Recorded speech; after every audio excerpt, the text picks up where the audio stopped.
ఈ మధ్య కాలంలో మనము వైష్ణవి హత్య కేసు గురించి బాగా వింటున్నాం.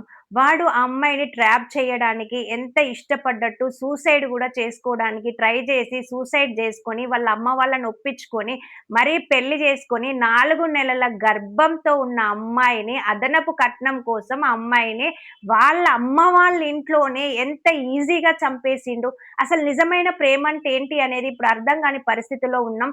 వీళ్ళ అమ్మ వాళ్ళు ఒప్పుకున్నారు. కానీ వాళ్ళ అమ్మ వాళ్ళు ఒప్పుకోనప్పుడు మనం కూడా ఆలోచించాలి. ఇరు కుటుంబాలు ఒప్పుకున్నప్పుడే పెళ్లి చేయండి దయచేసి. ప్రేమ అంటే అది ప్రేమనా? అట్రాక్షనా? నమ్మలేని పరిస్థితిలో ఉన్నాం కాబట్టి దాన్ని పర్ఫెక్ట్‌గా అనలైజ్ చేయండి పేరెంట్స్. దీనికి ఉదాహరణగా నేను ఒక చిన్న స్టోరీ చెప్తా. ఏంటంటే ఒక అమ్మాయిని గాని, లేదంటే ఒక అబ్బాయిని గాని ఒక ముగ్గురు ప్రేమిస్తా ఉంటారు. అమ్మాయిని ఒక ముగ్గురు అబ్బాయిలనుకోండి, లేదంటే ఒక్క అబ్బాయినే ముగ్గురు అమ్మాయిలు లవ్ చేస్తాన్లనుకోండి. ఒక అమ్మాయిని ముగ్గురు అబ్బాయిలు లవ్ చేస్తాలనే దాని మీద తీసుకుందాం. ఒక అమ్మాయిని ముగ్గురు అమ్మాయిలు లవ్ చేస్తా ఉంటారు. ఆ లవ్ చేస్తూ నేను నీ కోసం చచ్చిపోతా అని ఆ అమ్మాయి ఎంట పడతా ఉంటారు. ఆమె దురదృష్టవశాత్తు ఆ అమ్మాయికి ఎవరిని చేసుకోవాలో అర్థం కాదు. ఏం చేయాలో అర్థం కాకుండా టెన్షన్‌లో, స్ట్రెస్‌లో ఉన్నప్పుడు ఆ అమ్మాయికి యాక్సిడెంట్ అయితది. అలా యాక్సిడెంట్ అయ్యి హాస్పిటల్‌లో పడ్డప్పుడు ఏంటంటే ఫస్ట్ ఒకతనొస్తాడు. వచ్చి అయ్యో! ఇలా ఎలా జరిగింది? ఇలా యాక్సిడెంట్ అవ్వడం ఏంటి అంటే, యాక్సిడెంటే గాదు. నా కళ్ళ పైన ఇలా ఉంది కదా! White cloth, white bandage. ఈ బ్యాండేజ్ ఎందుకు కట్టిండ్రు అంటే, నా 2 కళ్ళు పోయినయి మరి.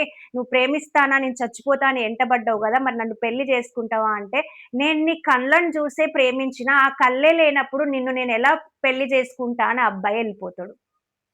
రెండో అబ్బాయొస్తాడు. వచ్చి అయ్యో! ఇలా ఎలా జరిగింది? అంత కేర్‌లెస్‌గా ఎలా ఉన్నావని బాధపడతాడు. ఏదో సొల్లు చెప్తా ఉంటాడు. మరి నన్ను పెళ్లి చేసుకుంటావా అని ఈ అమ్మాయి అడుగుతే అతనేమంటాడు తెలుసా? అసలు నువ్వు ఈ ప్రపంచాన్ని చూడలేవు. నేనే నీకు మొత్తం పని చేసి పెట్టాలే. నేనే నిన్ను చూసుకోవాలే. నా పనెప్పుడు చేసుకోవాలే? నిన్నెప్పుడు చూసుకోవాలే? నా వల్ల గాదు అని రెండో అబ్బాయి ఎళ్ళిపోతాడు. మరి మూడో అబ్బాయి ఏం చేస్తాడు? వచ్చేసి బాగా మీద పడి ఏడుస్తా ఉంటాడు. ఎందుకు ఏడుస్తున్నావు అంతగనము అనంటే, నాకు నువ్వంటే ఎంత ప్రాణం తెలుసా? అలాంటి నీకు 2 కళ్ళు పోవడం ఏంటి? అయినా కళ్ళు పోతే నువ్వెందుకు బాధపడుతున్నావు? నేను నిన్ను పెళ్లి చేసుకోననుకుంటున్నావా? నా కళ్ళతో నీకు నా ప్రపంచాన్ని చూపిస్తా. ఈ మొత్తం ప్రపంచం చుట్టూ తిప్పుతా నిన్ను. నిన్ను కాపాడుకుంటా. నిన్ను ఎలా అంటే అలా చూసుకుంటా. నాకు నువ్వు కావాలి. నీ కళ్ళను కాదు నేను ప్రేమించింది. నీ మనసును. నాకు నువ్వు కావాలి అని చెప్పేసి అబ్బాయి అంటాడు. అప్పుడు అమ్మాయి చెప్తది, నాకు యాక్సిడెంట్ అయిన విషయం నిజమే. కానీ కళ్ళు మాత్రం పోలేదు. అంటే ముగ్గురిట్లో నిజమైన ప్రేమికుడివి నువ్వే. నేను నిన్ను పెళ్లి చేసుకుంటా అని చెప్తది. సో, ఇది ట్రూ లవ్ అన్నమాట. దీన్ని గూడా పేరెంట్స్, పిల్లలు, వాళ్ళ పేరెంట్స్ 2 ఇరు కుటుంబాలు, ఇద్దరు పిల్లలు కలిసి తీసుకోవాల్సిన డెసిషన్‌ను పర్ఫెక్ట్‌గా తీసుకొని పిల్లల ప్రాణాలు కాపాడండి. మరి ఇలాంటి వీడియోస్ కోసం like, share, comment and subscribe చేసుకోవడం అస్సలు మర్చిపోవద్దు.